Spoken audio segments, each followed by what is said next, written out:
আমার কিছু সুন্নি আত্মীয় রসুল করিম সাল্লাল্লাহু আলাইহি সাল্লামের জন্মদিন পালনের পক্ষে যুক্তি দেন যে খ্রিস্টানরা ঈসা আলাইহিস সালামের জন্মদিন পালন করতে পারলে আমরা কেন আমাদের নবীজির জন্মদিন পালন করতে পারবো না? ঈসা আলাইহিস সালামের প্রতি খ্রিস্টানদের ভালোবাসার চেয়ে নবীজির প্রতি আমাদের ভালোবাসা তো কম নয়। তাদের এই যুক্তি কিভাবে খণ্ডন করতে পারি? দেখুন, নবী করিম সাল্লাল্লাহু আলাইহি সাল্লামকে আমাদের ভালোবাসতে হবে, সেটা নিয়ে তো কোনো ডিবেট নেই। এবং আ ঈসা আলাইহিস সালামকে খ্রিস্টানরা যতটুকু ভালোবাসে, গোটা পৃথিবীতে মুসলমানরা মুহাম্মদ সাল্লাল্লাহু আলাইহি সাল্লামকে তার চেয়ে অনেক বেশি ভালোবাসেন, সেটি কিন্তু বলার অপেক্ষা রাখে না। কিন্তু ভালোবাসা প্রকাশের ধরন কি হবে? খ্রিস্টানরা ঈসা আলাইহিস সালামের প্রতি ভালোবাসা প্রকাশের যে ধরন বা ক্রাইটেরিয়া তারা ঠিক করেছে, ঠিক সেটাকে অনুসরণ করে আমাদেরকে যদি ভালোবাসতে হয়, তাহলে সেটা তো খ্রিস্টানদের অনুসরণই হলো।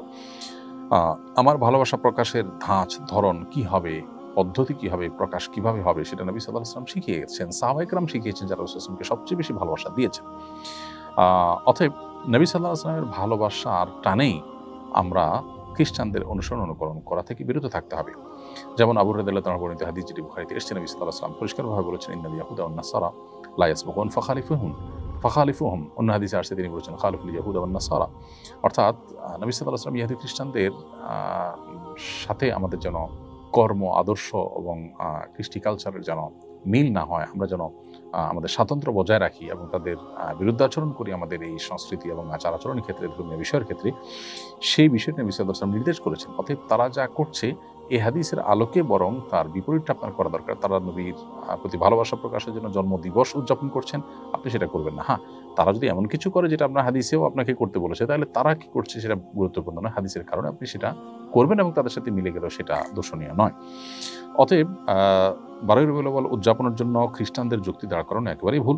খ্রিস্টানরা তাদের নবীকে নিয়ে তাদের সীমা লঙ্ঘন করেছে, তারা আদর্শ থেকে বিচ্যুত হয়েছে। নবী সাল্লাল্লাহু আলাইহি ওয়াসাল্লাম পরিষ্কারভাবে সেটি বলেছেন সহিহ বুখারীতে। তিনি বলেছেন, লা তুতরুনি কামা আতরাতিন নাসারা ইবনে মারইয়াম।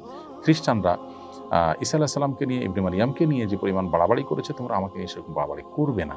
এই যে নবী সাল্লাল্লাহু আলাইহি ওয়াসাল্লাম নিষেধ করেছেন তাদের মতো করতে, বিশেষ করে তাদের নবীর ক্ষেত্রে, তাদের ভালোবাসা প্রকাশের ক্ষেত্রে যে সীমা লঙ্ঘন তারা করেছে, সেটা যেন আমরা না করি। বিধায় আমাদেরকে একজন মুসলিম হিসাবে ইসলামের যে স্বকীয়তা আছে, সেটিকে অনুসরণ করে চলতে হবে।